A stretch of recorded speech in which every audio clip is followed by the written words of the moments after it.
Yo. You know what it is, man. It's victory talk. It's victory talk. You know what I'm saying? Listen, I'm not always on time, but when I do show up, I show out.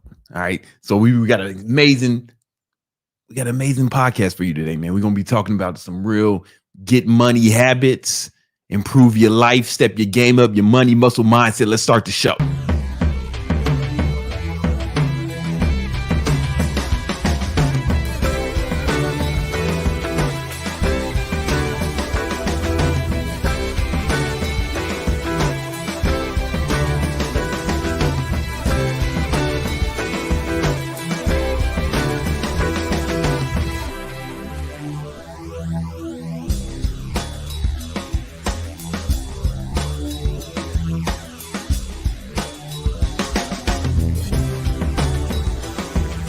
Yo, what up?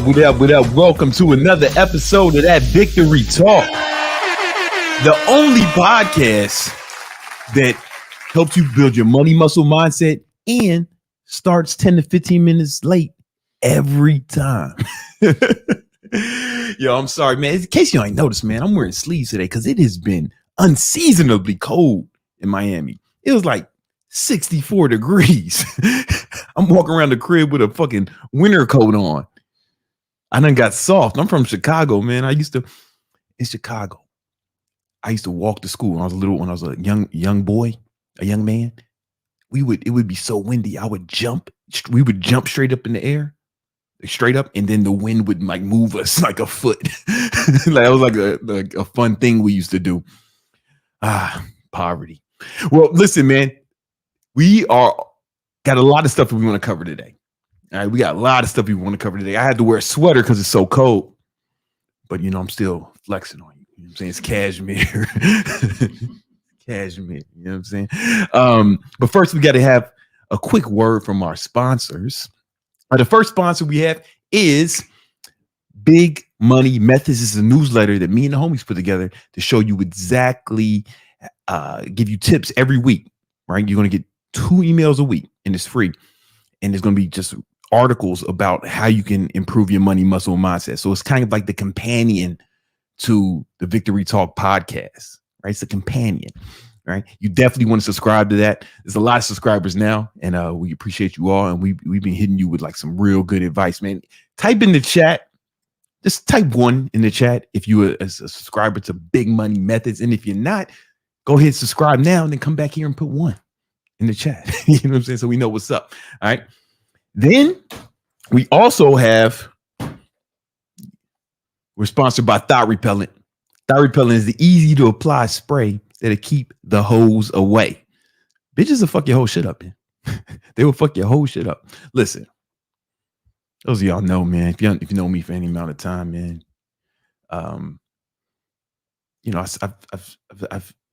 I studied the Bible heavily. Like I'm one of like the only people I know who've read the whole book from front to back. And it starts off with a bitch fucking everything up. That's chapter 1.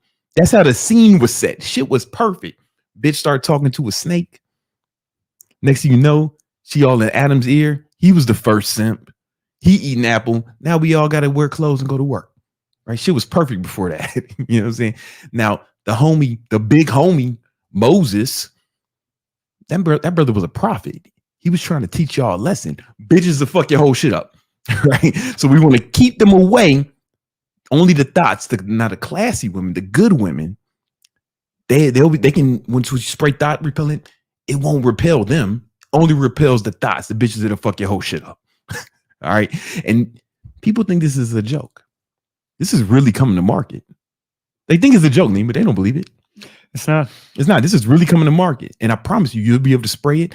And it's going to make your life so much easier because the fucking Thots, skeezers, skanks, when they come around, bitches with STDs and shit, when they come around you, like we've been testing this in the lab, right? They might go into convulsions and shit. Like when you spray a roach with raid, but like the classy women, right? They're going to love the smell, right? So it helps you weed them out. Now, the problem is some of you going to wear this shit on like Christmas, Thanksgiving. And then there's gonna be members of your family who are gonna just be throwing up at the table, bitches in your family, and you're like, oh shit, I didn't even know you got down like that, mom. That's a risk you're gonna have to take, but I think it's a small price to pay. All your super chats go towards research and development for Thot repellent, because this is really coming out. Y'all think we bullshitting. This is really going to be out probably in the second quarter of the year, provided we get enough heroes to give super chats for the Thot repellent. I'm excited. If you haven't already, make sure you join the Discord, the Victory Unit Discord. So I got free courses in there, teaching you all about money, muscle, mindset, the whole shit. There's one course in particular called Baller Mindset. It's better than most people's paid courses. Almost everyone's.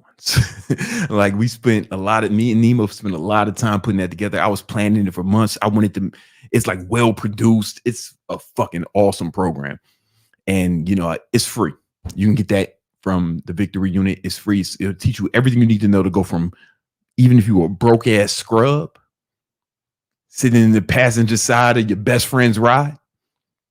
It told you how to go from that to just straight up balling, shot calling like your boy Big Brandon Carter and my friends. You know what I'm saying? And the reason I put that out for free is because, man, I get on planes. I fly a lot. I take over 50 flights a year. And I always see fans at the airport, but they never come sit in first class with me, man. Like I get on the plane. You get on first, first class, like right after the veterans and the fucking cripples. And the fucking cripples all on, and the vets, respect the soldiers, respect the troops, and then they let on the ballers. and I see my fans coming on after me. I call it the poverty parade. That's when I'm on a plane, first class, and everybody comes by after us. I call it the poverty parade. I'll be seeing motherfucking crying babies and shit. You know what I'm saying? Going to the back. But I see my fans, and it's like I show love. I'm like, hey man, what's up, man? I took a picture with fan, on the way. But I want y'all to come sit next to me in first class. I want y'all to make it, man.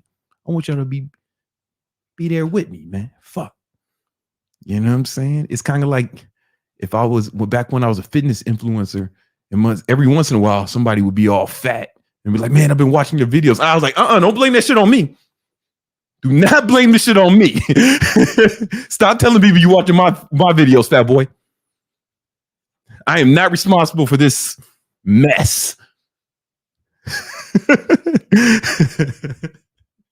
Do not blame that shit on me. That was motherfucking Guzman in them. You know what I'm saying? I'm just kidding, joking, except for whatever. So that's why I put out Baller Mindset, man. I want to get y'all out the poverty parade and come with me, man. Come sit next to me. Because I remember being in the poverty parade. I remember, man. And it feels better to not be there. So I want to get you there too, man. So download Baller Mindset. It's in the free Discord. All right. And all your super chats. I'm going to answer every super chat today because we do not have a guest. There's going to be no market recap. All you need to know, buy Celsius. That's all we do. Buy Celsius, man. That's all you need to know about the market this week. We're buying Celsius. They're not sponsored. They do not sponsor the show. We sponsor them because we buying the stock. So when we see bitches putting their ass on the Instagram next, and they working for us, man. The hoes work for us. We make money, right?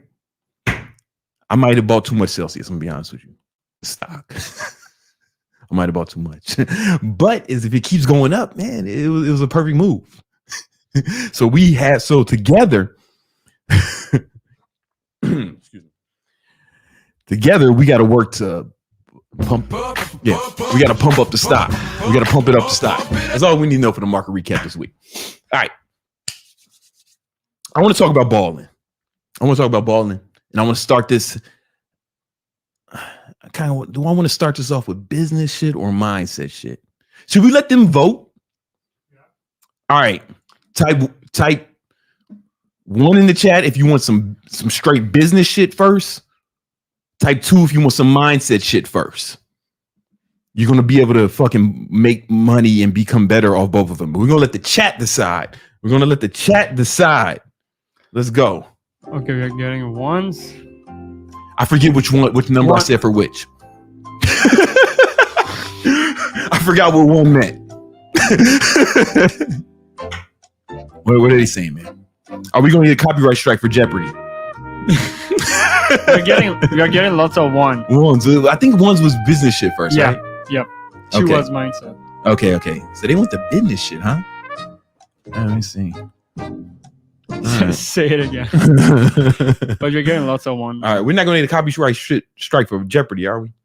I guess we'll find out. We're going to find out the hard way. Pause. All right.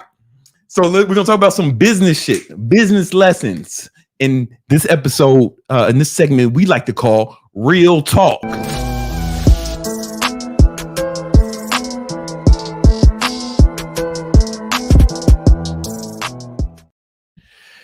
You know the intro beat, the intro song to the podcast? I made that beat, man. I'm playing the guitar, I played the drums, all that shit. You know, I'm about to get back into making beats again, Nima.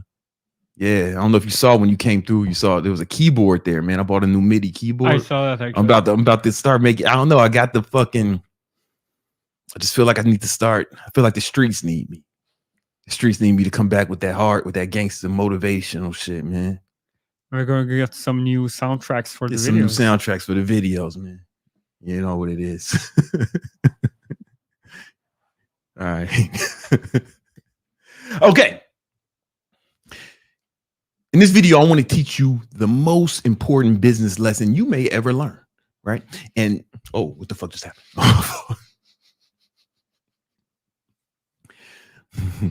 The lesson I'm about to teach you has made me literally tens of millions of dollars, right? Over the last few years, I've built several multi-8-figure businesses. If you watched me on YouTube, you saw me come from, if you've been watching me on YouTube over the last few years, you saw me come from a small apartment in Queens to goddamn penthouses, multiple penthouses in New York and Miami. You saw the whole rise over the last decade, and you can go back and look for proof of it happening, right? And in this video, I want to show you how to do it too, or at least give you a lesson that will help you on your path. Now, if you do this right, I promise you, you will be able to ball and shot call with the rest of us. However, if you fuck this up, you will fail miserably and you will be destined to a life of poverty, middle class at best, if you're lucky. But first, I want to tell you how I learned this lesson.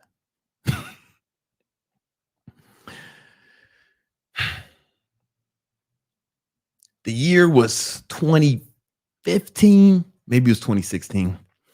And me and my best friend, white boy Brian, that's his real name. It's not racist. It's on his birth certificate. Me and white boy Brian, we had a supplement company called Bro Laboratories, and we wanted to have a booth at a fitness expo, right? That was our plan. So we wanted to have a booth at the Olympia Fitness Expo. That was our plan, but we wanted to do it in the following year. So this year we went to the Olympia Fitness Expo in Las Vegas in order to check out the scene, see what it's like. Right. So as soon as we arrived in Las Vegas, we were greeted by a bunch of, how do you say it? Hood niggas outside of the hotels who said they had free tickets to the strip club. And we were like, you know what? That sounds like a fantastic idea. We can get on the strip club for free. That's fantastic, you know?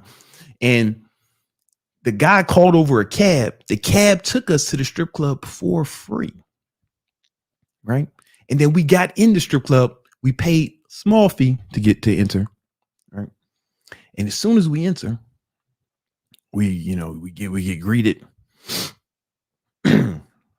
We get the loud pumping music, and we go to the main stage where chicks are twerking that thing. And there was a chick on the stage doing her thing, and she was leaving. And then the strip club DJ says, and now welcome to the stage, Cinnamon. I have no idea why all strip club DJs sound like that. But that is, I don't know if people are doing that for strip club DJ purposes, like did they have some training, or if strip clubs are looking for people with that voice. I have no idea, but it's a constant theme to every strip club I've been to around the nation in North America.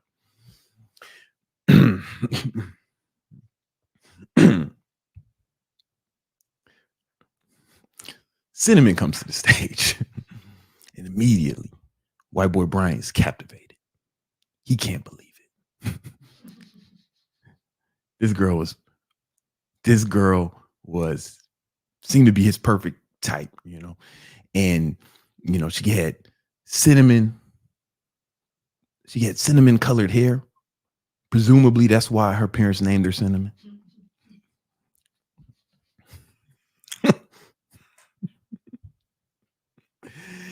And you know, she comes and starts like twerking that thing for me, expecting me to give her $1, but I did not, because she's white. And it's not a racist thing, it's just I have preference. You know what I'm saying? I have a preference or a curse of you know, I'm cursed with liking Latina women. You know, that's where my preference lies. Yeah, it's like a curse. It's like, I would imagine it's like if you were some sort of animal and all you could eat was great white sharks, the fucking hardest shit to kill, the hardest shit to deal with. That's what my dating life has been like my whole life. Anyway, I let the white chick fucking twerk, and then she moved away from me. But Brian couldn't wait to give her $1. He gave her $1. Boom, boom, boom. Gave her a few dollars, man. Twerking on stage, putting it in the thong. Then Cinnamon's done with her dancing. Give a round of applause for Cinnamon. And then, you know, she immediately comes off the stage, looks Brian dead in the eyes. No, looked him in the soul. Started walking straight to him. And she asked Brian, do you want to dance? And Brian, you know, as smooth as he could, he said, yeah. Yeah. He's very excited. She starts dancing for Cinnamon. Boom. I mean, Cinnamon starts dancing for him. Right? She asks him if he wants another. Psst, of course he does. He gets another dance. She asks him if he'd like a third dance, 3 in a row. You know what he does. He wants a third dance. Right? Now, I don't know how much strip club experience you gentlemen have, but you know, if you get 1 or 2 dances from a chick, she's going to ask you if you want to go to the VIP room, right? So she asked Brian if he would like to join her in the VIP. And of course, he eagerly complied. You know, he was excited to get back there, and he had to pay an additional fee, for whatever it was. I forget what the rate was. I think it was like $150 or something like that. Maybe more now. Inflation. Thanks a lot, Biden. Should probably like $300-$400 now. Fucking liberals.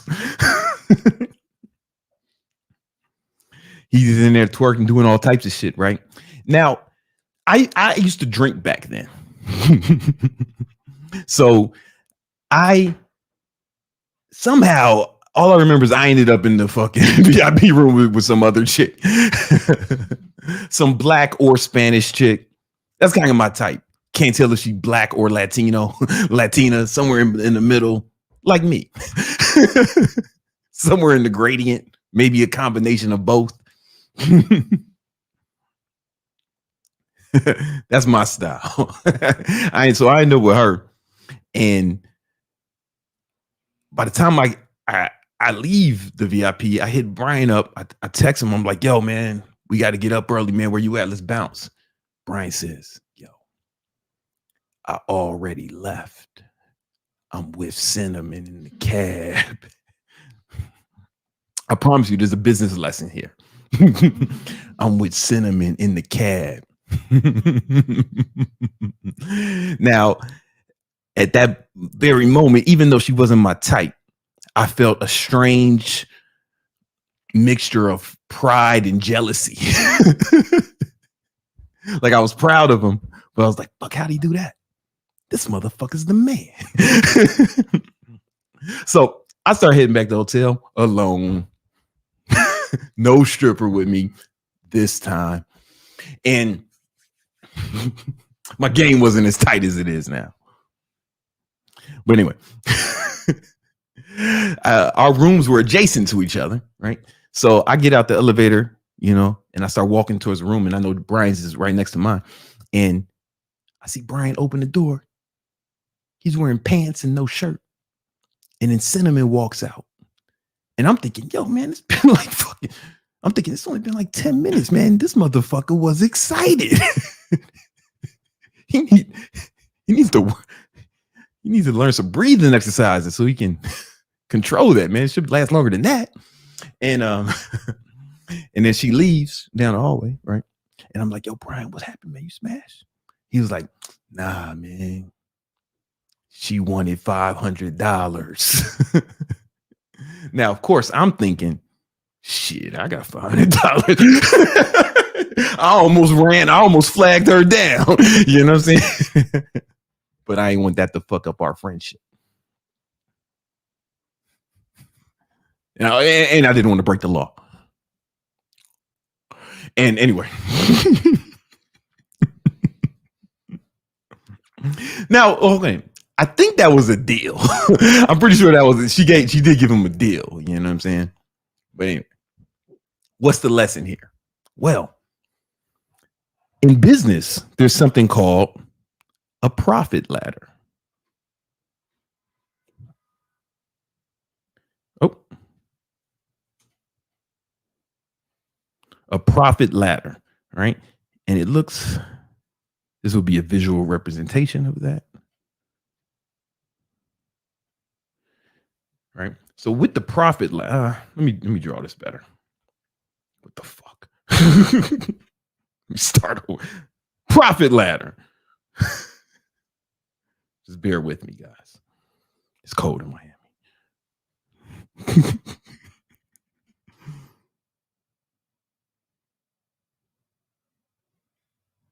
Is it 3?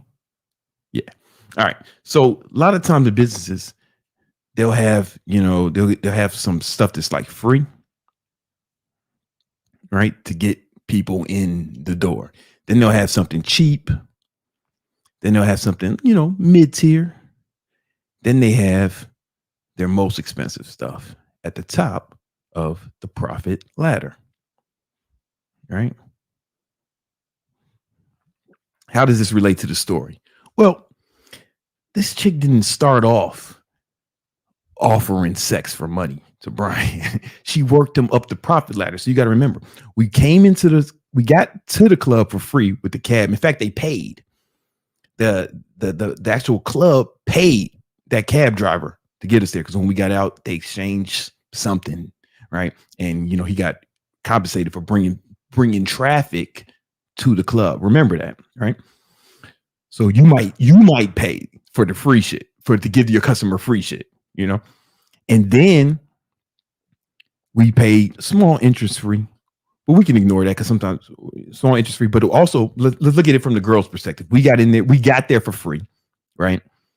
Then when she was on stage, Brian gave her $1. I did not give her $1, right? Brian gave her $1. He gave her many dollars, but started off with $1. Then when she got off stage, she went to Brian instead of me. Right? Because it's easier to sell to somebody you've already sold to. That's something that's a key to the strategy. It's easier to sell to somebody you've already sold to, right? So Brian was already a customer at this point.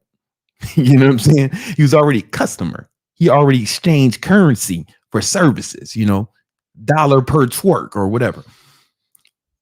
Then she went over and gave him, asked him for, the next sale. Boom. Lab dance. Brian got several of these lap dances. These are called upsells. These can be upsells, right? But whatever. He got several of those lap dances. Then she said, hey, you want to go to the VIP room? Right?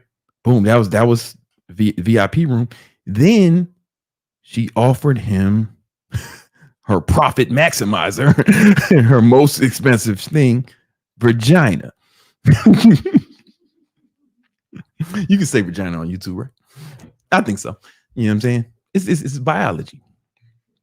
It's meta. She offered him vagina in exchange for currency.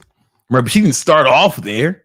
You know what I'm saying? She worked him up the profit ladder, right? And now you can see this in other businesses, right? So check it out. And may not all businesses have the super expensive thing. This is the profit maximizer, right? But check it out. It's like for a long time, I don't know if you can still do this, but you can get Apple stuff for free. Like if you have Windows, you can download QuickTime or even iTunes for free, right? And then when you get that, I remember back in the day, if you had iTunes, you can get like an iSong for $1. You know what I'm saying? So I got iTunes, iSongs. Shit, I might as well get an iPhone, right? Then I get an iPhone. I got iTunes, iSongs. Shit, I might as well get I get a computer. I'm gonna get a Mac, right? Get a MacBook. Then if I'm like a real serious power user like Nima and shit, I'm editing videos, or maybe I'm doing music production, or maybe I'm one of them DJs that be in the fucking Miami restaurants playing this shit too loud. Then I might as well get a super Mac, or not even a DJ. I'm sorry, because they use regular, but like some of these guys may build off. What's the expensive Mac called? The Mac, the Big Mac, the expensive one. You know what I'm talking about? The fucking the desktop version. You know what the fuck? Or the Mac Pros. Yeah, the Mac something. Or the Mac Pro. Yeah, the Mac Pro, right? That's their most expensive shit, right? You see this in that kind of business, right? This really works. And why does it work? Because for someone to exchange currency for anything, it's a sign of trust, like they're trusting you, right? If you give somebody money and they don't give you what you promised, you don't, you feel like you got ripped off. You literally got ripped off. You know what I'm saying? So if you don't know the person well, or if they don't know you well, if they don't have experience with you, they may not trust you enough to spend money on the most expensive shit with you off the rip, right? So they might want to test the waters with a smaller investment. You get what I'm saying? A smaller investment. So once Brian seen her twerking off the stage, he was like, oh shit, yeah, this is the perfect lap dance for me. And then he got the lap dance. Shit, I know I'm gonna enjoy the VIP room, right? And then, I'm still surprised he didn't do this. Like even every time I tell this story, I'm thinking, man, this motherfucker had $500. I know because I paid him. I used to I used to write his checks back in the day. I know he had $500. But like I said, I'm still surprised. Like to this day, I don't believe he didn't do it. I can't believe it. You know what I'm saying? But he did. But I'm saying he was willing. You know what I'm saying? Well, he wasn't. But it was a better chance. She went back to the club, probably got somebody else to do it that night. You know what I'm saying? Brian might not have even been the first motherfucker she took to a hotel room that night. Telling you guys, you need to stop repelling. So how does this work? How can this work in your business? Well, what you'll see in a lot, especially online business or whatever business you're trying to start, you'll see a lot of times people are giving away like free stuff or free content, right? Maybe it's content, maybe it's an ebook. You're doing stuff on social media. Let me use a different color. Maybe they're giving away free stuff on social media. Right? I'll write it out so you know what it is. Social media. Right? And that gives people exposure, right? They don't have to give an investment to consume anything free, right? A lot of times people give away like an ebook too for free, or some sort of like lead magnet. It could be anything where you got to download it so they can get your email or something like that. Lead magnet. But this is all free stuff, right? The reason it's good to give away free stuff is because people got to trust you, right? To give you currency. They have to trust you to give you currency in exchange for goods and services. If they don't trust you, they will not exchange money for it, right? So you build the trust by giving them free stuff that they enjoy or that's useful. You get what I'm saying? So, but a lot of times the business will pay to give you free shit. You know what I'm saying? Like this fucking podcast, like this podcast, these videos you're watching now, this costs me money. You know what I'm saying? Fucking Nima costs money. These lights and shit cost money. These fucking cameras cost money. Fucking the editors cost money. It costs money to give you the free shit. Just like it costs money for the strip club to get us to the establishment. They paid those cab drivers to get us there for free, right? So, and the cab drivers would get out and they would exchange some shit, right? The cab drivers were getting paid to bring them there. So a lot of times businesses will pay to give you free shit, or maybe in our old business, we used to run ads to like lead magnets, like stuff you can download so we can get your email. And if you like the stuff you got from the free lead magnet, then you're more likely to spend money on something else. This is making sense, right? Then you want to give them some sort of low ticket offer, low ticket.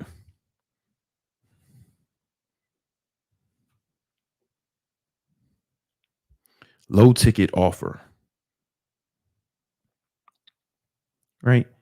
This is something, they still might not trust you, right? Not enough to exchange currency for whatever it is, right? They don't know that they're going to get the value. There's some trepidation. Perhaps they're just worried that they're not going to get enough value in exchange for that currency, right? So you give them something inexpensive, but it has to be good. Like, that's the key. Everything on this ladder has to be good. Every step of this has to be good, because we're trying to build enough trust so they would trust us to spend more money going forward, right? Because people like buying stuff. People love shopping. They call it retail therapy for a reason. People love shopping if they know that they're going to get the value from it, right? If they know the money they spend is going to be worth it. And the best way to show them that is to give them something that's super valuable. So you want people to think, man, if this free shit is like this, imagine what the paid shit is. That's what you want them to think. And then if you give them something inexpensive, you're like, yo, I can't believe I paid fucking $10 for this shit. It's crazy. Or $1, right? So when Brian was at the stage looking at Cinnamon Twerk, I seen that shit. I was like, no. No me gusta gringa. No me gusta gringa para mí, But Brian was super excited. You know what I'm saying? And he was willing to invest $1, right? He's willing to invest $1, right? So if you can give your client something where it's like, all right, it's not a big financial commitment, right? But then you give them way more value in return, you over deliver, then you'll be in a better position to ask for your mid ticket offer. Oh.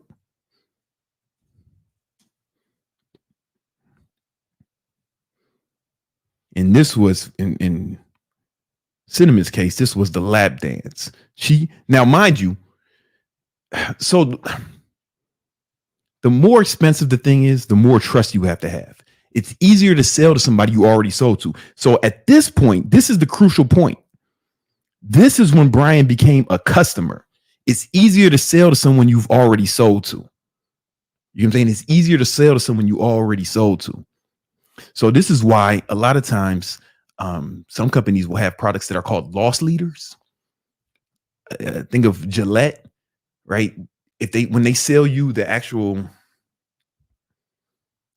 the razor to shave your head, if you're me, or shave whatever you shave, they lose money on that, right? But they make money when you buy the blades, right? When you buy the blades is where they make their money, right?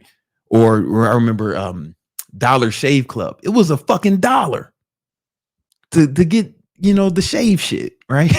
The razors shit. But there was so many upsells once you paid that dollar, and they kept moving you up the value ladder. And that company was later sold for over $1 billion. No bullshit. And it was all off this philosophy.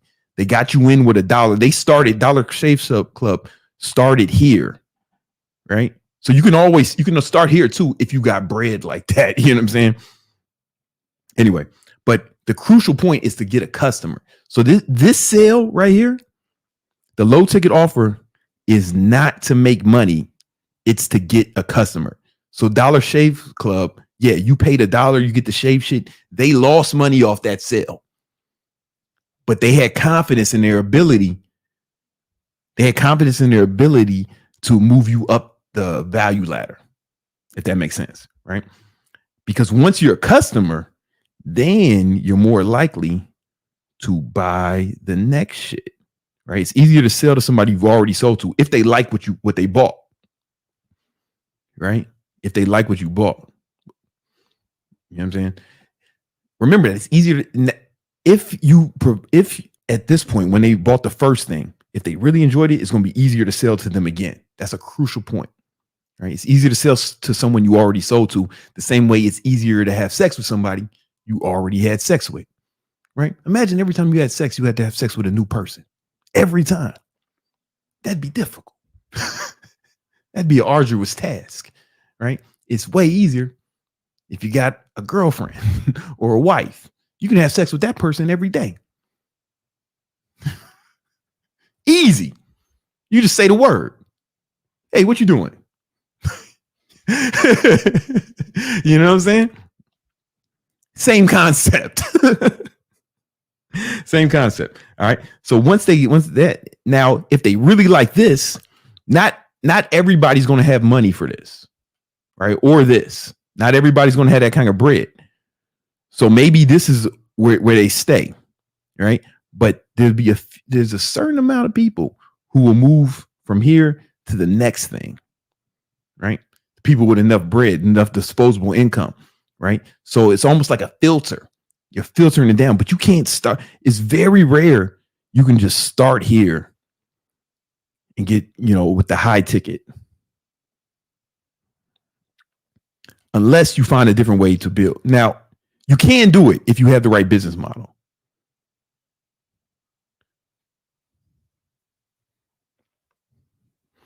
Your high ticket offer, right? And we'll talk about how you can start here, how that can be helpful, right? But most businesses don't, right? Most businesses don't, especially if they have some bread, right? If they have some money to start with, some starting capital. If you don't, now here's the thing. If you don't have starting capital, right? If you're starting with nothing, then it is better to start here. And I'll explain why later in this video, right? But the way the most profitable businesses are, you don't see fucking ads for the iMac or whatever. What was that Mac I was talking about? The fucking the Mac Pro. I don't see ads for it. I don't see commercials for it. You know what I'm saying? I see commercials for Apple's mid-tier shit, right?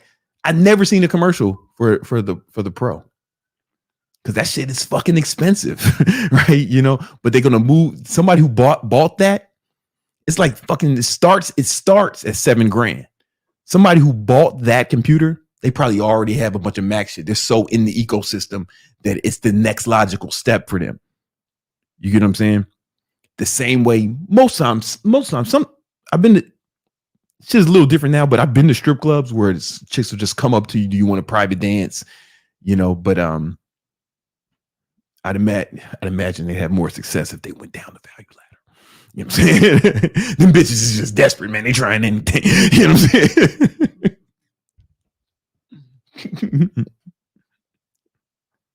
I'm saying? And then, so Brian did that. He went to the VIP room, right? And then she offered her the profit maximizer. Not everybody has this.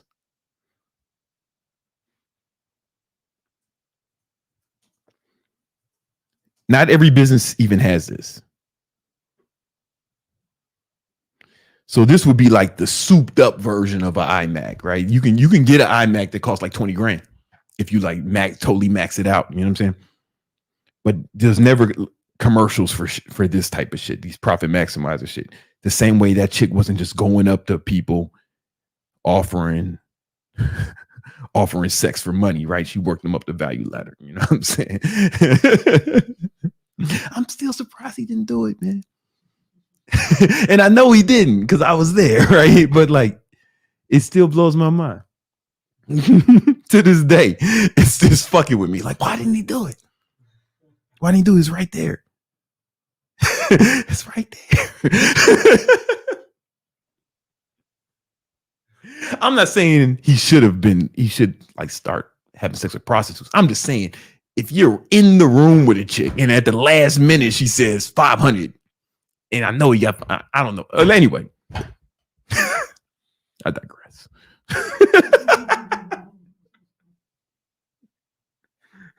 I almost chased that bitch down. I got 500.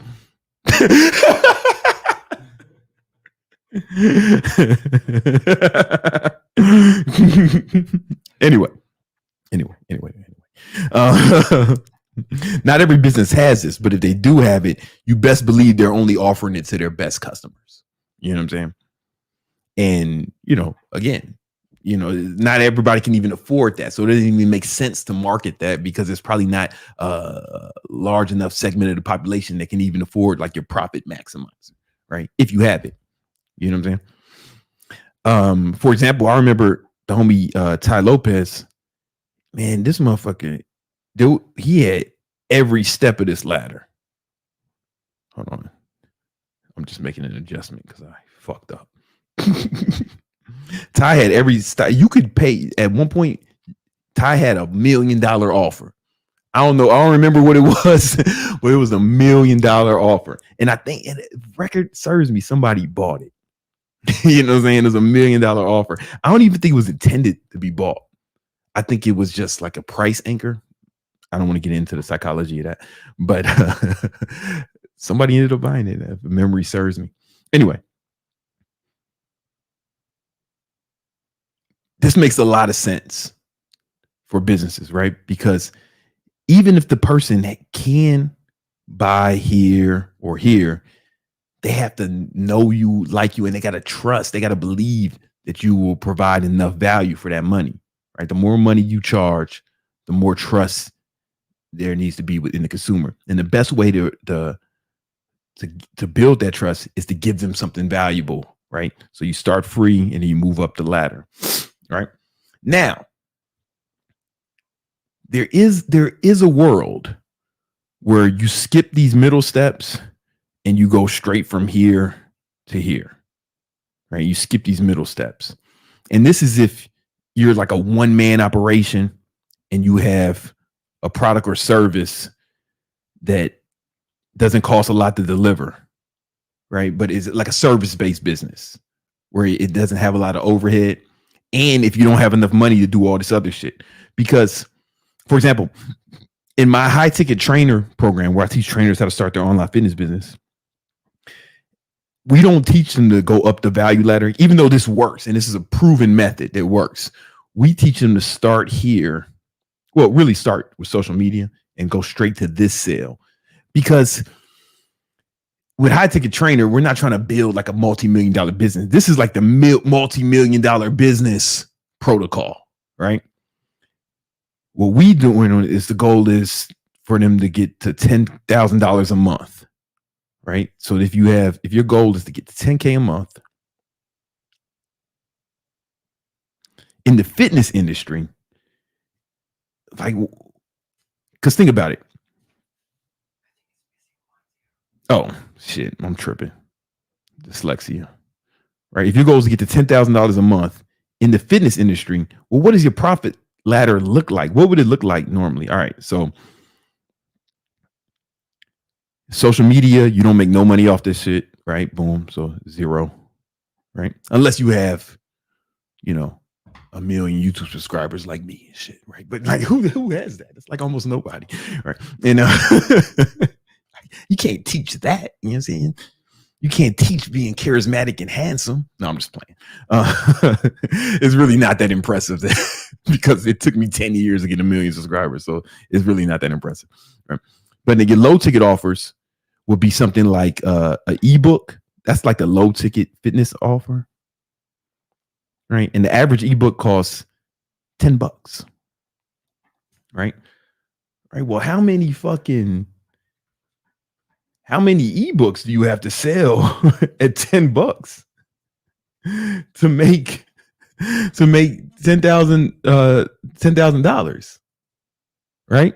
You have to sell 1,000 ebooks. You have to sell 1,000 ebooks. Fuck that. Right? Like, how's that even gonna work? And it has to be the new people every month. 10,000 ebooks. So that ain't gonna work. Is it 10,000? Is that right? Yeah, 10,000. They need to sell 1,000. No, 1,000. I'm sorry. You got to sell 1,000 ebooks. I knew that shit. You got to sell 1,000 ebooks. I'm sorry. Yeah. So at $10, you have to sell 1,000 ebooks to make $10,000, and it has to be the new people every month. Right? That's an arduous task. That's not going to work. All right. So maybe we look at, okay, do we start with the mid-ticket offer, like a program, like Keno Body or Vincent V-Shreds, right? Maybe we do that. That's what some guys tell me. Yeah, I want to sell programs like Keno Body. I was like, well, let's look at it. The average program or course, the average in the fitness industry is about $50. Right? So how many of those you have to sell to get $10,000 a month? Fuck, you have to sell 200. And you have to sell 200 to new people every month. Now, V-Shreds and Keno Body can do it because they spend thousands of dollars a day on ads. Hey, if you're doing that shit, the math starts to work out, right? If and they both have an army of nerds running their ads. I know both of them personally. You know what I'm saying? So, even when I had my supplement line, it was around this range, right? And yeah, we made like $1 million. We were doing like 7 figures a year, but I was really good at ads, and I had hundreds of thousands of followers, millions across different social media. So I had a lot of leverage that, if you're just starting out, you probably don't have that. You know what I'm saying?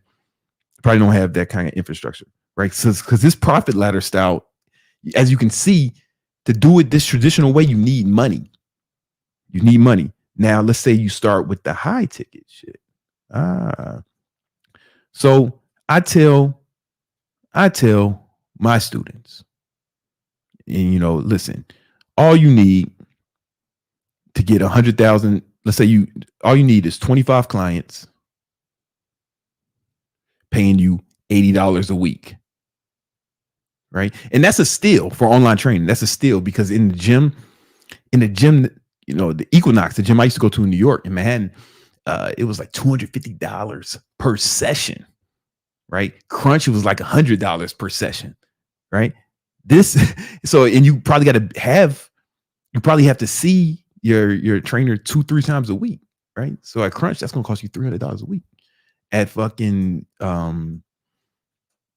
at Equinox, that's going to cost you $750 a week, right? So and they're not going to help you with your fucking diet. They're not really going to give you advice, but we're going to track with online training, you track their calories like way more intense, the way I teach, right? So 25 clients, $80 a week, that's $104,000 a year, right? That's a lot closer to the $10,000 a month, right? It's closer. Right, to get to $10,000 a month, then you can do it with what? 25 clients, $80 a week.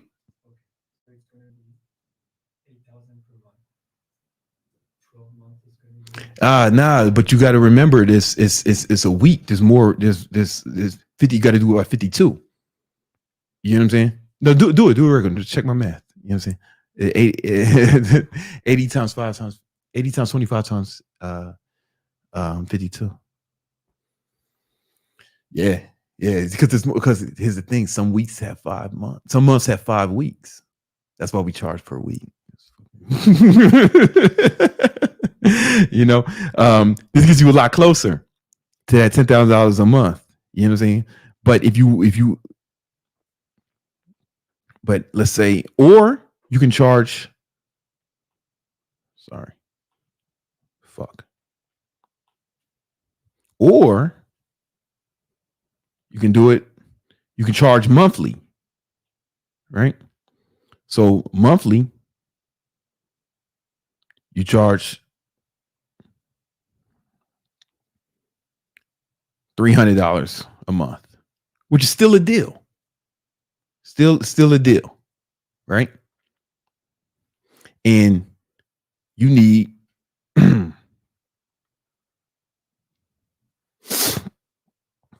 fuck, I had the math. It's like 33 clients, right? 33 clients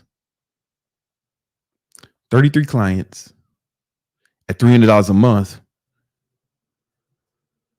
That gets you like, it's you a lot closer. You know what I'm saying? To $10,000 a month, right?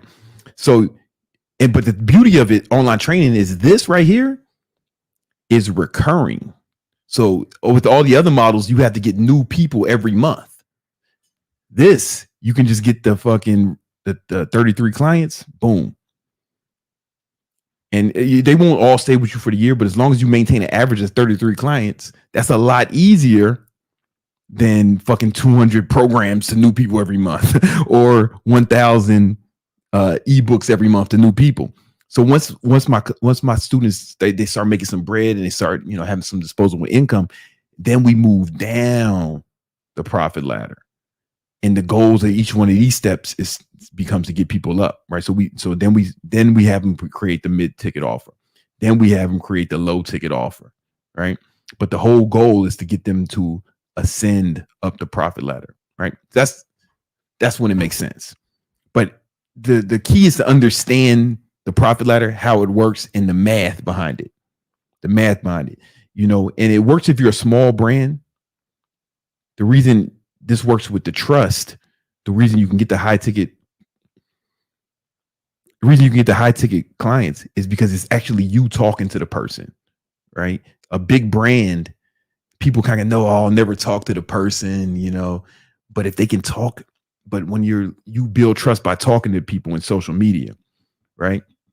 So we teach our students basically how to build relationships on social media that lead straight to sales. You get what I'm saying? I hope this makes sense. So that's one way to do it. That's another way to do it. But you got to remember that this works in life too.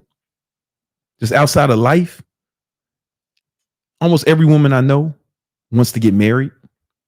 Every single woman I know wants to get married and have kids one day. But even if you are her Prince Charming, you can't just meet her and then immediately say, hey, let's get married today. Right? You gotta, that doesn't work like that. You're going to have to, first you got to meet her, maybe exchange numbers, maybe go on a date, start having sex, become a boyfriend, girlfriend. Then you can marry the chick, right? You still got to go through all the steps. It's the same in life. You got to walk people up the ladder sometimes, right? Or on rare occasions, if you got a lot of game, you can meet her, smash, and then start smashing. Then you can get married or bounce. Depends on what your goals are. Listen, if you want some more tips on how to build a business, how to make more money, I have another video somewhere around here. You click on that right now and you're going to learn the secrets to sales and marketing. All right. I think we got a super chat.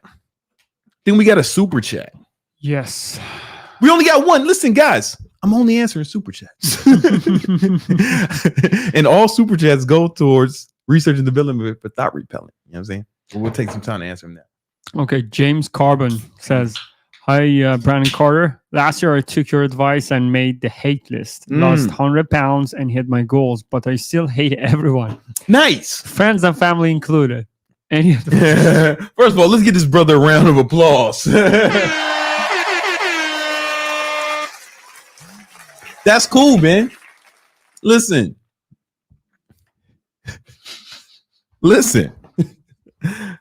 Good. Fuck them. Fuck them. Use that hate. Use that same hate, James, to fuel your next goal. Use that same hate to fuel your next goal. That you got unlimited. The beauty of this is you got unlimited ammunition. You got more ammo, man.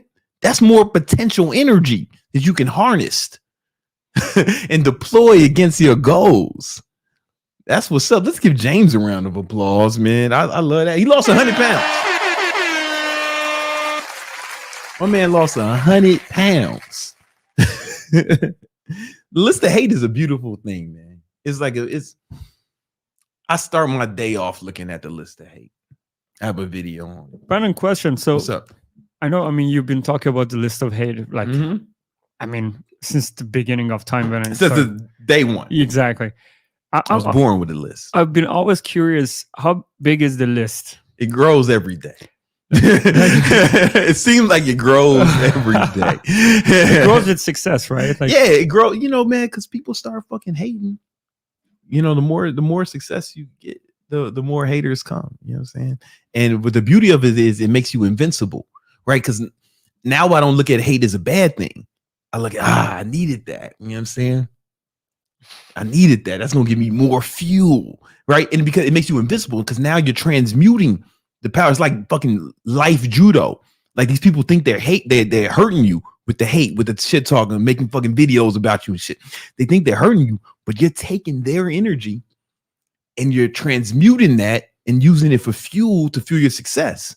It's a beautiful thing. It really makes you impervious to all victimhood, to all negativity. It makes you impervious to all negativity. It's a really beautiful thing. There's a video, man. It's a song. I think it's Hustler's Ambition by 50 Cent. Maybe it's Hustler's Ambition. And the song, he starts off, he goes, yo, listen, I need you to hate. I need you. Before he starts rapping, he says, I need you to hate. I need you for your energy. Type that in. 50 Cent, I need you to hate. I need you to hate. I need you for your energy. It might not be Hustler's Ambition. I might have the wrong song. Yeah, it is Hustler's Ambition. Can you play the beginning? Can we play the beginning? Will I can, yeah. Well, it won't play if you do it. No, I'm gonna just. Yeah. They hear that? No. Oh. You want them to hear it? Yeah, I'll do it. I'll bring it up. I want them to hear it. That's the list of hate, man. Hold on. I got it. I knew it was Hustler's Ambition.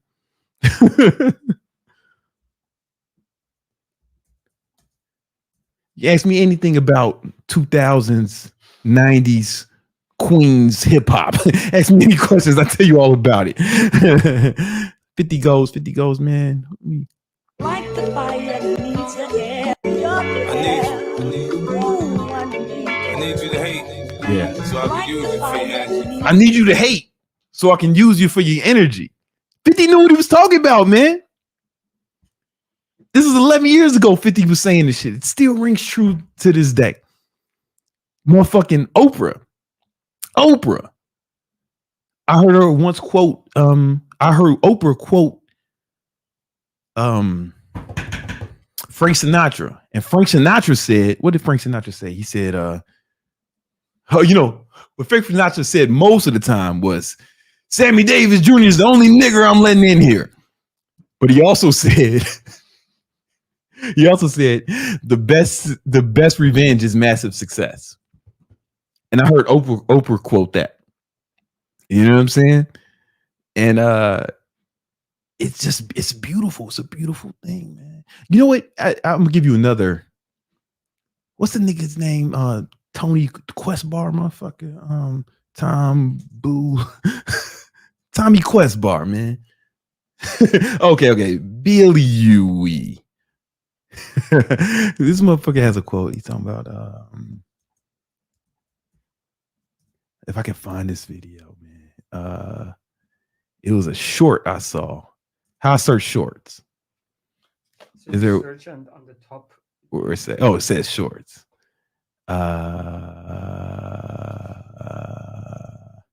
Fuck if I can find it, because like this motherfuckers are all positive and shit, you know. I want y'all to understand it. Some people kind of go against me with this list of hate shit, you know. But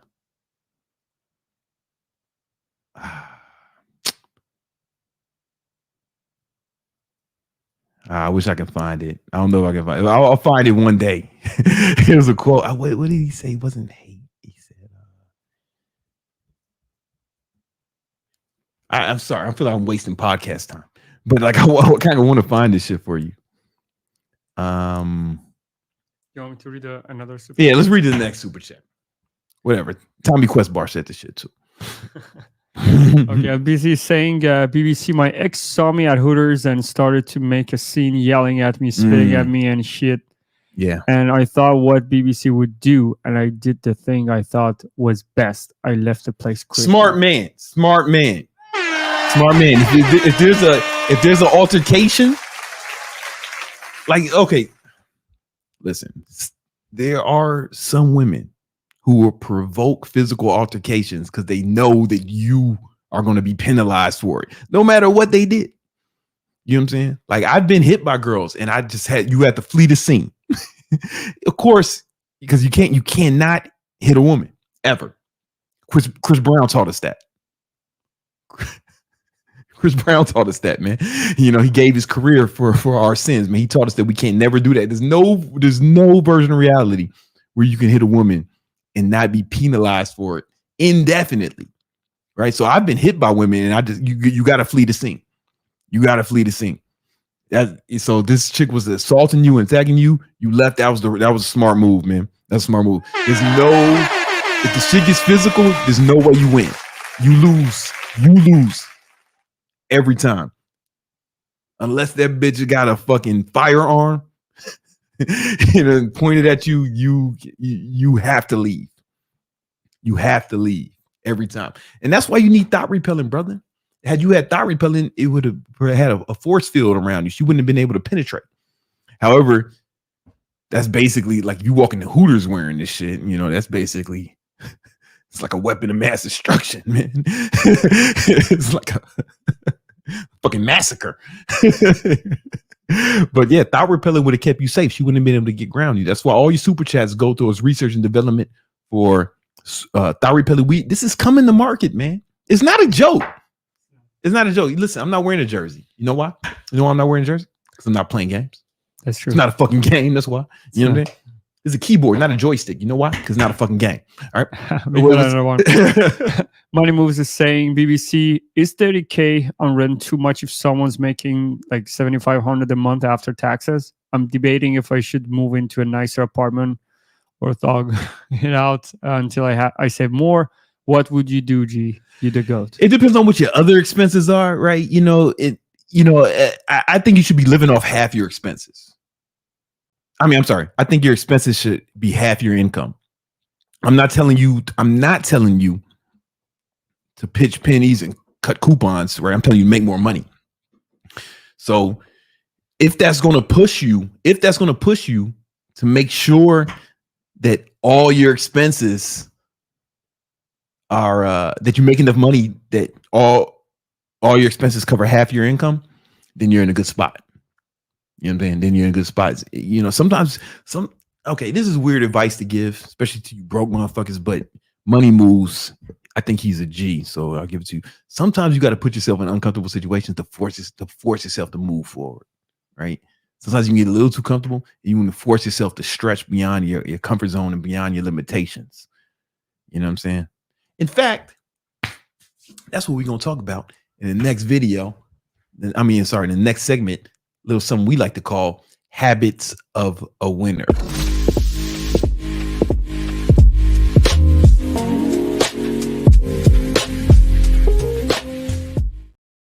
I got two different ones. I'm not sure which one I want to do. All right, I'm gonna do this one. That's good. I got extra shit. I got extra shit. All right. Okay.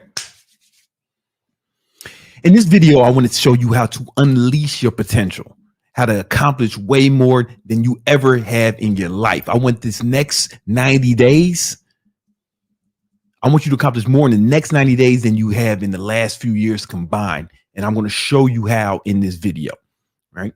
And in case you're fucking new here, you don't know what the fuck is up. Over the last few years, I built several multi-8-figure businesses.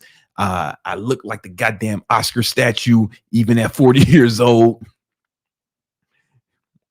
And I have a long record of balling and shot calling. And I'm going to give you the tip. In this video, I'm going to give you the secrets so you can actually bring more of your potential to the surface, so you can be the man that you need to be to accomplish the goals in your goals and your desires. All right. So the average person I see on the street, like almost everyone I see, I feel like they're kind of like an iceberg, right? These motherfuckers may be kind of broke,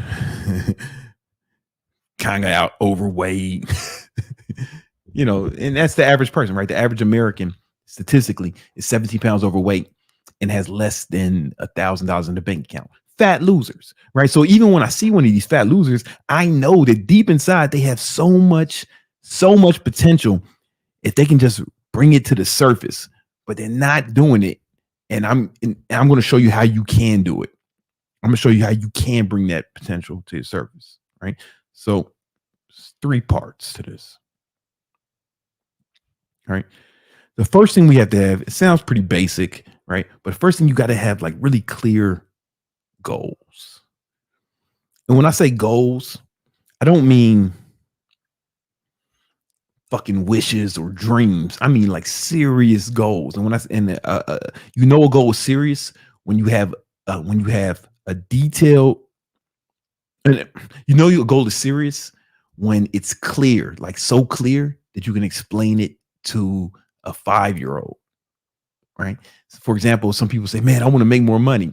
It's like, that's a fucking dream. That's another one of your bullshit dreams that'll never come to fruition, right? But if you say, hey, I want to make $100,000 a year. Okay, now we can look at it. It's very clear. We can see if you accomplish that or not. It's binary, right?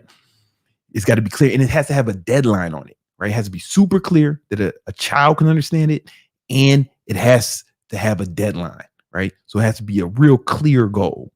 Let's put that in. Clear goals. Clear goals, right?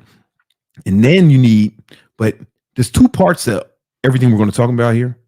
I should have started. There's the inner game, the mental side of it. And then there's the outer game, shit you have to do in the physical world.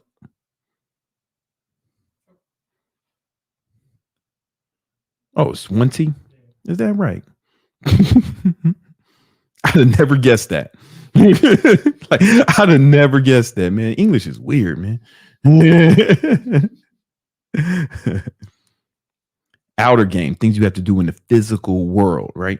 And they're both important, right? So when you have your clear goals in the outer world, right? In the real world, you have to have a detailed plan.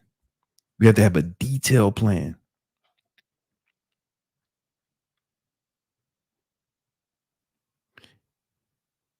A detailed plan. And this detailed plan has to have different steps and deadlines for every step. That's how you know your plan is detailed.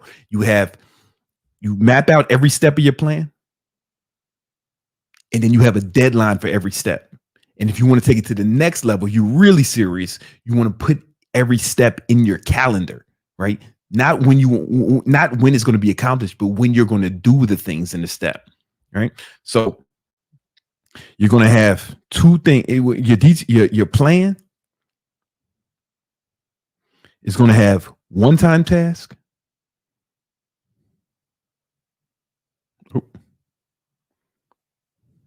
and recurring tasks.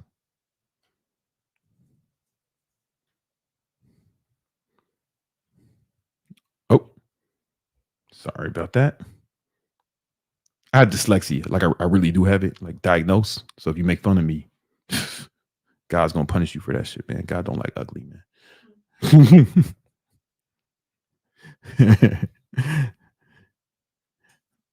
Recurring tasks, right? So your recurring tasks, you put in your calendar and you schedule when you're going to do them in your calendar, right? But you also schedule when you're going to do the one-time tasks, right? In your calendar.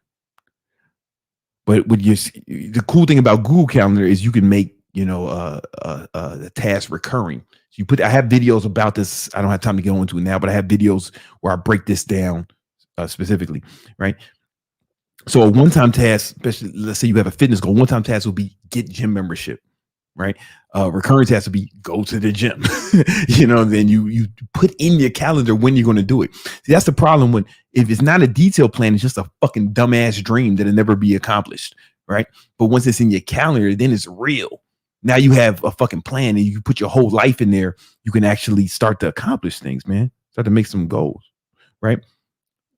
You can actually accomplish this, man, and start to really make some progress once you start following the plan and it's all laid out.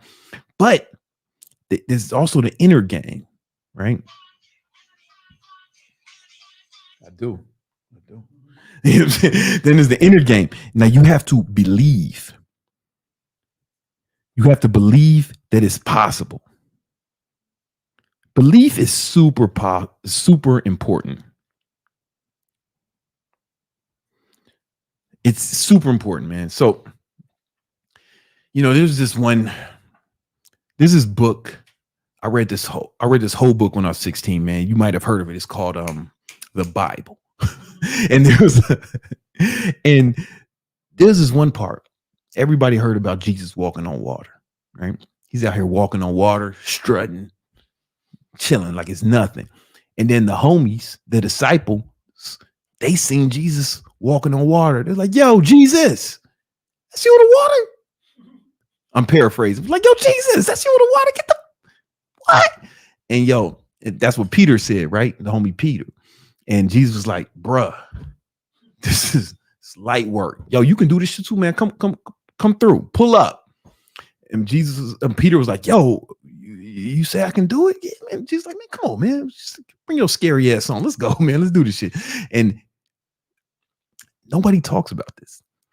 But for a minute, Peter jumped out the boat and Peter started walking on water. Peter was just a regular guy. He wasn't the fucking son of God. He wasn't born of immaculate conception, right? He's just a fucking guy like you and me. But he believed when the big homie told him he can do it, he believed. And this motherfucker walked on the water for a minute. Then he looked at the water. He got all scared and he started sinking and shit. Jesus grabbed him, man, get your ass. And he's like, yo, man, why? Jesus said, man, why'd you lose faith? Right? But he walked on water, a regular guy. There's a whole nother story where Jesus was out here healing people. They had sickness. Jesus was coming through healing people. You know what I'm saying? And this one dude, he had leprosy. This leper ran up on Jesus, like, yo, Jesus, need you to heal me, bruh. Fucked up. And then Jesus looked at him and said, yo, you believe I can do this? And he's like, oh, for sure. you the jizzle. I'm paraphrasing. And Jesus said, all right, you healed. And he said, hey, look here. Jesus told him, look here. Don't tell nobody I did this. Right? He told him, don't tell them, because he didn't want them. Jesus didn't want other people's doubt to creep into his mind, because he believed. Jesus confirmed that he believed, but he didn't want other people's doubt to come into his mind. Right? This is why you don't tell people your goals. Right? I don't tell people what I'm doing unless they're involved in it. Like Nima knows my goals as far as like, the social media shit is concerned. Right? But nobody else knows what we're trying to do. Right? I don't tell nobody what I'm trying to do, because I don't want their doubt to creep into my head. Because listen, if 10 years ago I told motherfuckers that I'd be a goddamn multi-millionaire, a multi-millionaire living in a penthouse in Miami, have another fucking penthouse in New York. You know what I'm saying? 1 million fucking YouTube subscribers. There'd be no reason for them to believe like, yeah, all right, motherfucker. Yeah. Still making those videos.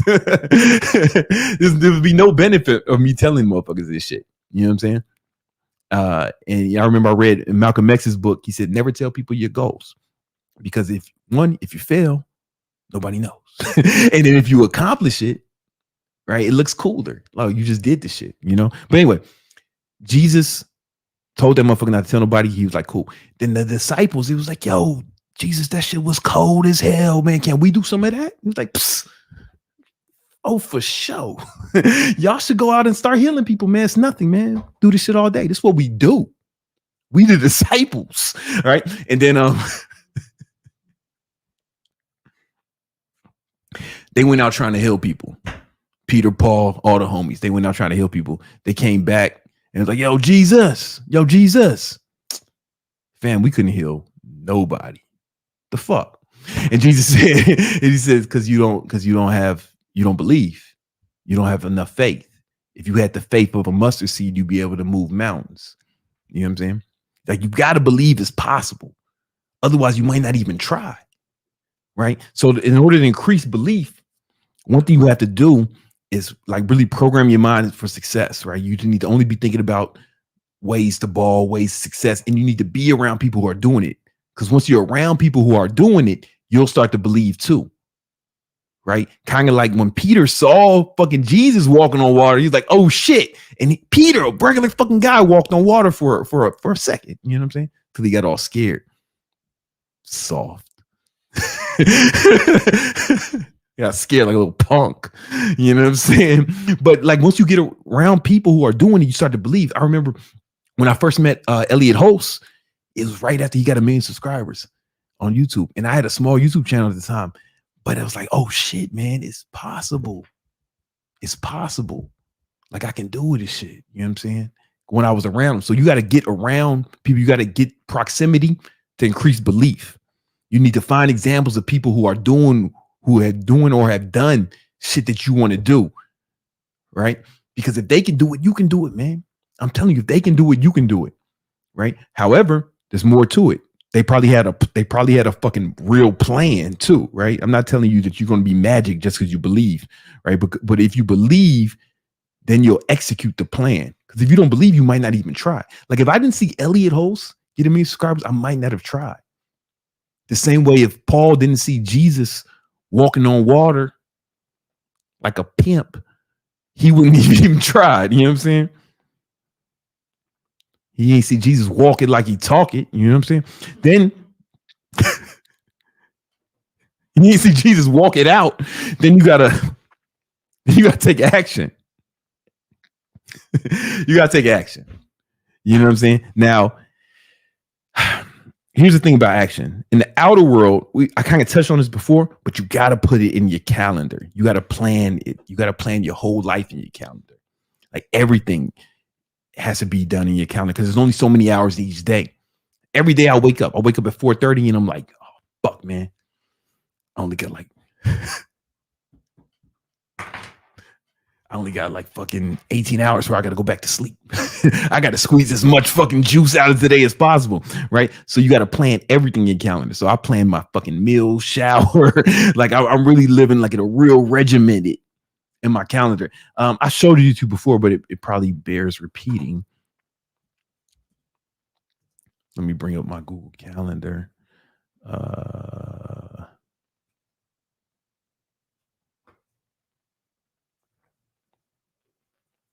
Is there anything in here I don't want to show? I'll just show them the top part. Right. You see, I got everything in here like kind of laid out, right? When I'm going to sleep. 10 to 4, right? You know, I got some stuff I got to practice. And, you know, I got other shit I got to do. I got to shower here, blah, blah, blah. Sales team meeting, blah, blah, blah, blah, blah.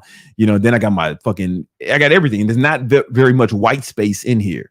You know what I'm saying? And I plan out time with my girl. I plan out everything because I want to squeeze as much life out of each day. There's 168 hours in every week. And you can get so much more done if you fucking plan it. I'm telling you, you can get way more done, but you're not fucking planning it. I can look at your calendar and I can tell your future. I can look at your calendar and I can tell your future. You look at mine, what you're going to see: balling, shot calling, stunting, flexing, getting money, making moves. That's all I do, baby. You know what I'm saying? You look at my shit, you know I'm going to be working out every day, multiple times a day, every day, right? You know I'm going to get I know how much sleep I'm going to get. I know how much time I'm spending with my girl. I know how much time I'm spending with my son. I know how much time I'm spending with the homies. You know what I'm saying? You know, doing recreational shit. I even plan my recreation. Like everything is choreographed. Like it sounds restrictive to a lot of people, but it gives you freedom because you get to do more because you're making a better use of the time and shit is planned accordingly, right? It brings your life to life, right? And it breathes life into your existence because most of you motherfuckers are living, but you're not alive because you're just going through time. You're just spending time on shit, but you're not fucking utilizing time to your advantage. It's a tool that needs to be used and harnessed. And once you harness the fucking power of time, you get way more done in way less time. I have whole videos on about how to schedule shit in the calendar. Make sure you check that out, right? That's the outer game, right? But the inner game is you got to have standards, right? Right? Because everybody can have a plan or shit they want to do, right? But you don't get what you want. You get what you have to have. You won't rise to your ambition. You're going to fall to your standards, right? So when you put the shit in your calendar, it's like, no, I'm going to do this no matter what. You know what I'm saying? I'm not out here fucking around. You know what I'm saying? Like you got to make the action. And once you've made your plan and you put it in your calendar, it has to be a standard. It's like, no, I'm doing this shit no matter what. Oh, I don't feel like it. I don't have motivation. If it's a standard, you do it. Because you do some shit you don't feel like it because it's a standard, right? You know what I'm saying? Sometimes you don't feel like cooking dinner for your kids, but you got to feed your kids every day. You're not out here feeding your kids sometimes, or when you feel like it, you go to jail for that shit. They take them kids away from you, man. You're not walking your dog when you feel like it. You'll have fucking shit all over your apartment, man. It might be raining, it may be cold. You still got to walk that dog if you don't want a fucking carpet full of shit. Because if the dog shit in your carpet, because you ain't walking them, that ain't the dog's fault. That's your fault. Hey, if you don't accomplish your goals because you didn't feel like it, that ain't fucking life's fault. That's your fault. You know what I'm saying? You know what I'm saying? And if you got to feed, just like you feed your kids every day, it's got to be standard that you feed your goals every day. You feed your ambitions every day. You know what I'm saying? It's got to be a standard, not a good idea. You will not rise to your ambitions. You will fall to your standards. So you have to make it a standard. And one way to really do that is, you know, the list of hate and the list of great. I have other videos about that. You know, this is how you can you might fuck around and get too much motivation. Like once you've mastered utilizing the tool, the list of hate and list of great, after repeated exposure to this shit, it won't be like, oh man, I need discipline to go after my goals. No, you're going to need discipline to rest. If you do that right, I have videos on it, so I don't want to go into it here, you know, because I don't have time. Right. And then the top part, this is where a lot of people are going to fall off. You got to be persistent. You got to have persistence. Make this bigger.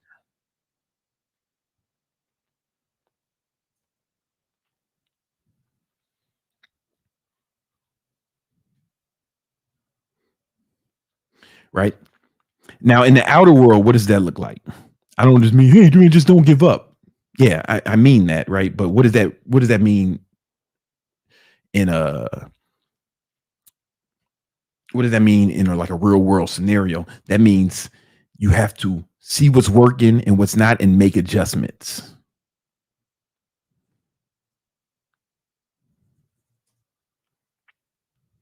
Right? Because you may have a plan, but you might have to make adjustments. But you don't give up on the goal. It's okay to change paths. For example, when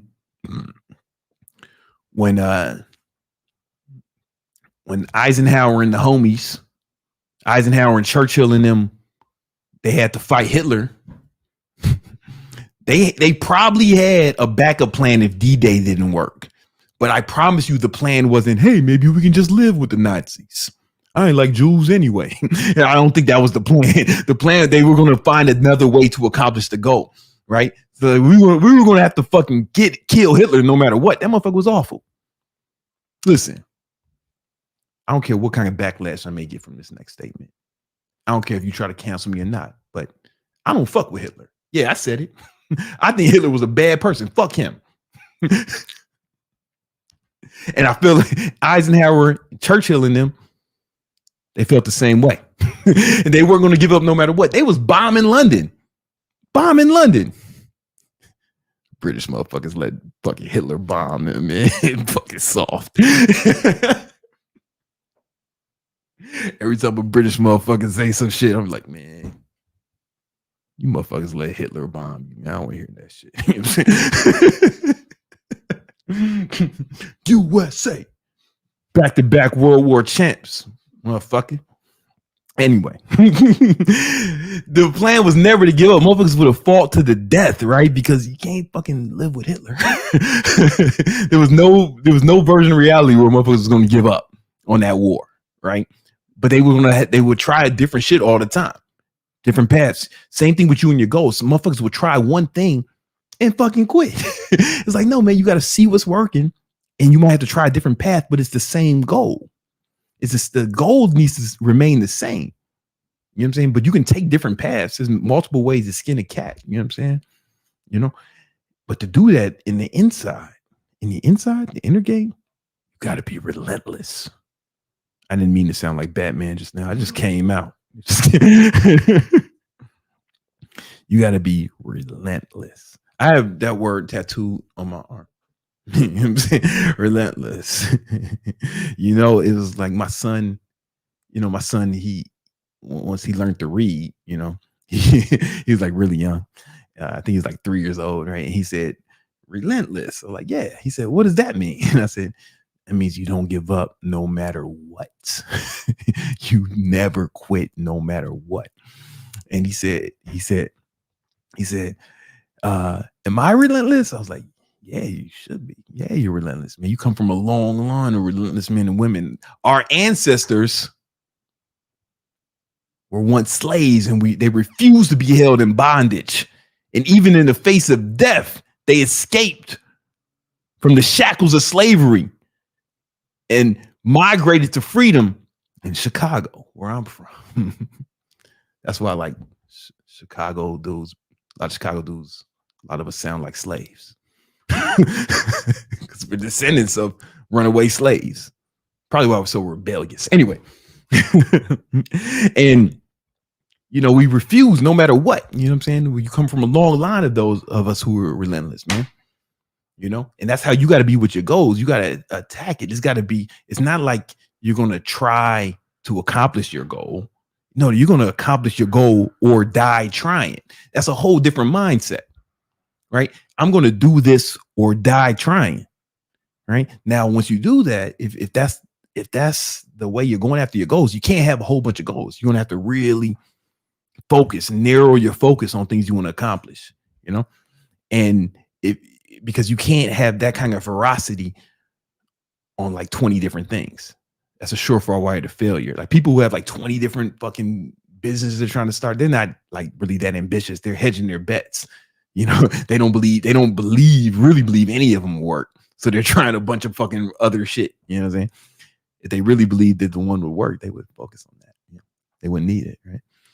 So you're going to have to, that may be you, right? So if you need help trying to figure out how to actually set goals and how to decide where you should put your focus and your attention, I have another video to show you exactly how to figure that out. Go check that video out right now.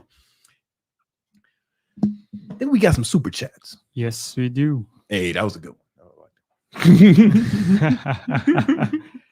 Just mark this quickly. Okay. Let's start. Yeah, we got 4.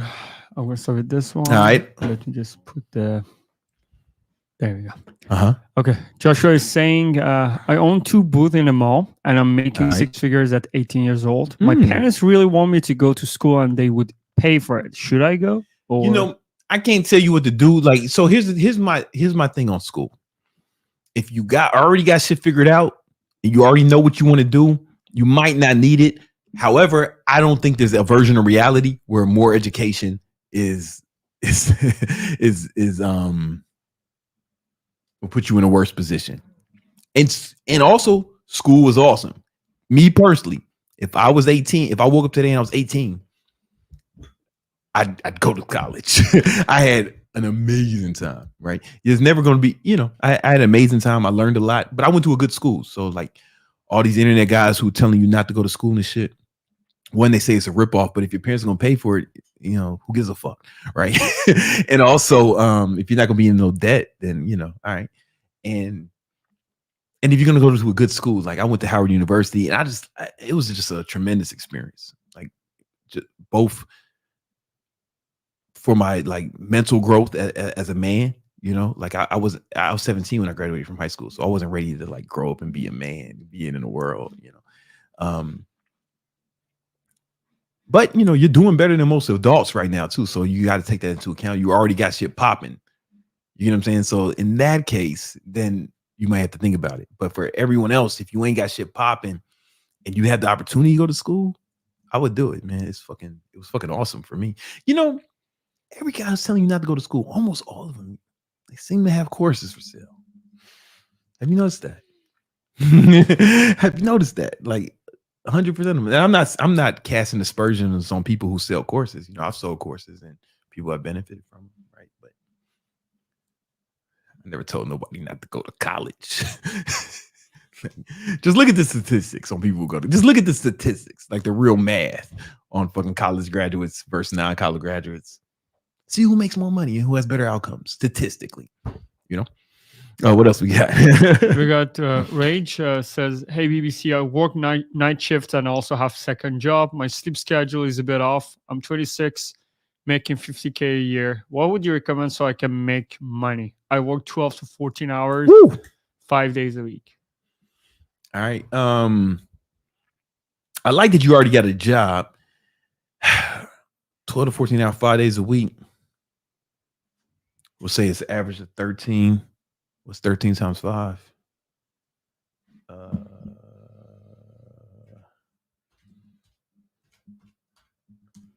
60. That's only 65 hours a week, right?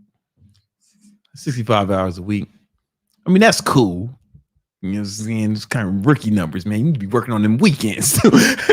I'm not fucking with you. That's what I did when I needed to come up. You know what I'm saying? But maybe not. Maybe you have to increase your skill set and get, I think I talked about that last week when I talked about moving up the different ladders where you might want to start it, depending on how much money you make, you might want to invest in yourself in some capacity, whether it's school or learning a trade or going on Coursera and taking some fucking courses. I'm not trying to sell you any of my shit. Just something that you can up your skill level with. If you have some disposable income, up your skill level so you can move into a position where you're getting paid more for your time, right? But that's gonna take skill, right? Like if you're working that much and you're only making 50K, then you're working a pretty low skilled job. And I don't mean that to disrespect you. It's just knowing how the economy works. Like that's the only way you can work that much and get paid that little, So if you can up your skill and get a higher skill job, you can get paid more. So I think it may make sense for you at this point because you're close to maxing out the hours you can work, right? You're close to maxing out. Like the max is 8, and that's 80 hours, and that's super pushing it, So maybe you spend the remaining hours up in your skill level if you got enough money to do it, to invest in yourself in some capacity, whether it's school, a trade school, learning a trade, taking a fucking online course. I'm not telling you to buy from me or a guru or something. You can if you want, like, or you can go on Coursera and take like college credits. Google has certifications on Coursera that I think are like real legit. Something to up your skill level. Go to fucking plumbing school. I don't know. Learn to plumb. I don't know. Plumbers get made a lot. Plumbing pays a lot. If you can learn to plumb. I don't know. I'm just guessing out here. You also had a video how to make 10K a month. How to make 10K a month. Yeah, for sure. I got that video. And or the Baller Mindset course probably makes a lot of sense for you. It's 100% free. you join the Discord and it's in there, and it'll probably map it out for you a little better, a lot better. It ain't no problem. It will. James bonded out. Right. Says, BBC, my business makes 6 figures, and I'm going to university for accounting. I'm 21 years old, but I'm not too sure if this degree would hold any value if shit goes south. What would you do? Also, we need updated book recommendations. Oh yeah, we're gonna do that. Well, check the fit. You ain't read all 50 books in my top 50 books list. We know that. Chill out. You know what I'm saying? But I will give you some new ones, for sure, because I've read some new ones that I do want to do the update. But I don't know if I would major in accounting. Right, I would probably major in like marketing or advertising or something like that. And you'll especially if you're in the school of business. Like I learned accounting in school. I took accounting classes, but I majored in marketing. It may make sense to go broad, especially if you're already making 6 figures. That's fantastic, man. Congratulations at 21. I don't know how much of that is profit, you know what I'm saying, but still, you're still doing fantastic. You're definitely on a good path, and you have a good trajectory. And I think that everybody's always going to need accountants, right? But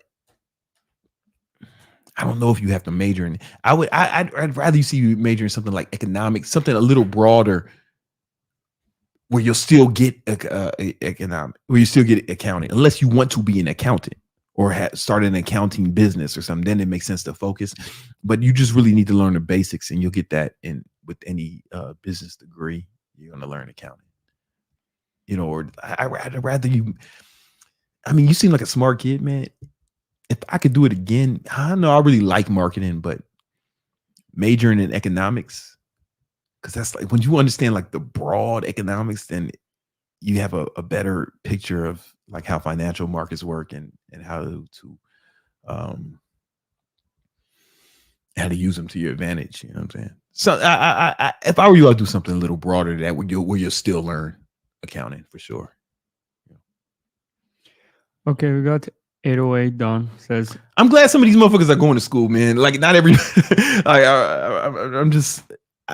school is awesome if you're a kid, bro. I'm telling you, it's fucking awesome. Then maybe I should push this now. All right. Jordan is asking, yo, Brandon, I'm 16 and I generate 15K a month on average. I spoke to my parents. They gave approval, but should I drop out or finish the extra 2 years in school? It's just 2 years, man. First of all, congratulations on what you're doing. Like let's get this man a fucking round of applause. I know some broke ass adults who can't get it popping out here in these streets, so that's fantastic. But it's just 2 years, man. Listen, you young, bro. You 16.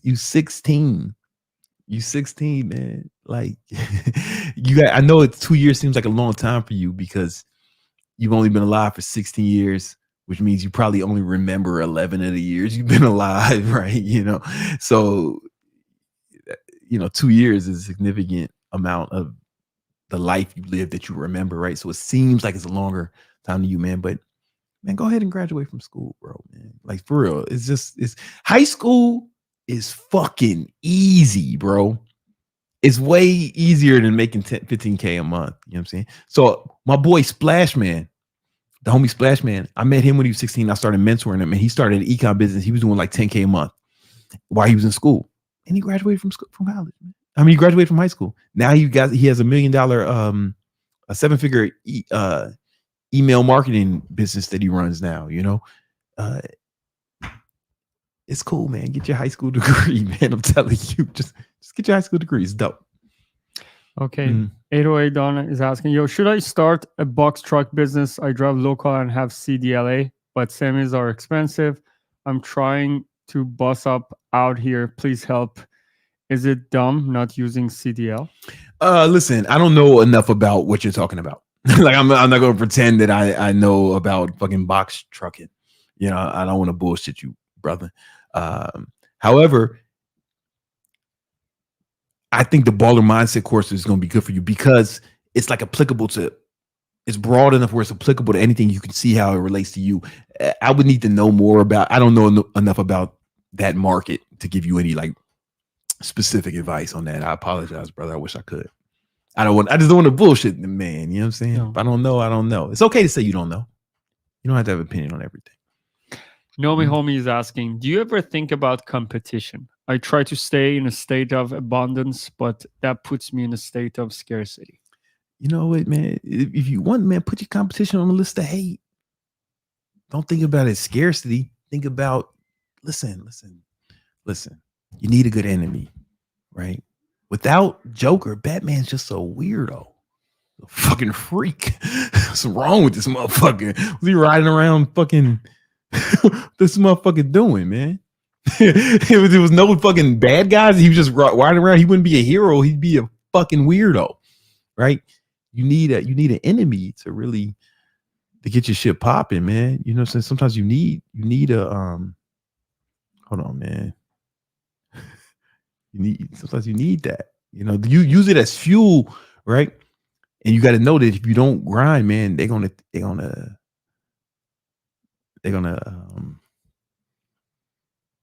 take your money, right? So I don't think about competition like that. I think about, oh man, now I got to crush them. I got to defeat them. And I'm even cool with some of my competitors. And I use the word competitor loosely, right? Just because you read the Bible don't mean you competing with Jesus, you know? Gymnasium Jesus. Just because you went to church don't mean you competing with gymnasium Jesus. You know what I'm saying? You motherfucker read a few scriptures and think he gymnasium Jesus, man. Oh.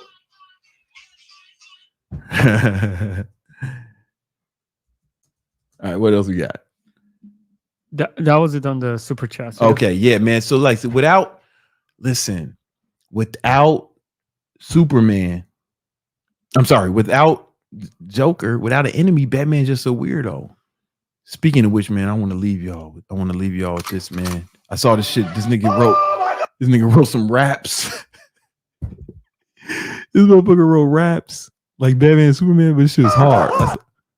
He wrote over the fucking first person shooter beat, so it's Batman and Superman, but Batman's versus man hard. Check it out. I'll play this shit. Oh, is it playing? Can't control. I moved to Batman. I'm about that. This shit was hard, man. I'm about to prep out on this shit. I'm about to prep. I'm about to prep out on this shit. I'm about to prep.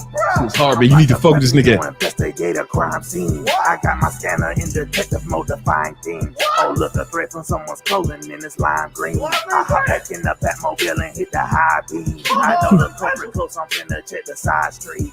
Now I'm riding past the alley. Guess who I see? Who you saw? Joker, Riddler, IV. About to put them all in hospitals on the IV. And I'm pissed because I just had my cake dry clean. I'm on a super friend, but I don't like I've listened to this shit like 50 times. I know amount of cop. He just had his horse shot. I make your whole fucking body one sore spot. Batman got bars. Crime capital, so keep your doors locked. She gave me some head and now I'm leaving. I don't return the favor, I don't eat. Batman is spitting. One time I had Paul Bane and I was bleeding. This is my favorite part. Home and made some stains and Alfred clean. Clean. Cause you a fucking butler, bitch, clean. They keep asking why I'm fighting these demons. What the fuck, bro? I told you that my parents was deceased. Cause you a fucking butler, bitch, clean it. You know what I'm saying? This shit was hard, man. You know, I need to fuck with that. Anyway, listen, this has been another episode of Victory Talk Podcast. We do this every Tuesday and Thursday at 7 p.m. Huh? Oh, yeah. Listen, if you're in the Victory Unit, join the Victory Unit. We didn't have Romulus and Greg today. However, they are doing a free trader town hall at 4:15, right after the market closes in the Victory Unit. It's going to be live in the Discord. Make sure you join that. They couldn't be here this week, man, but fuck with them tomorrow, all right? Fuck with all of us. You know what I'm saying? Thursday, we're going to be doing the same bad time, same bad channel. I'll let y'all. Peace.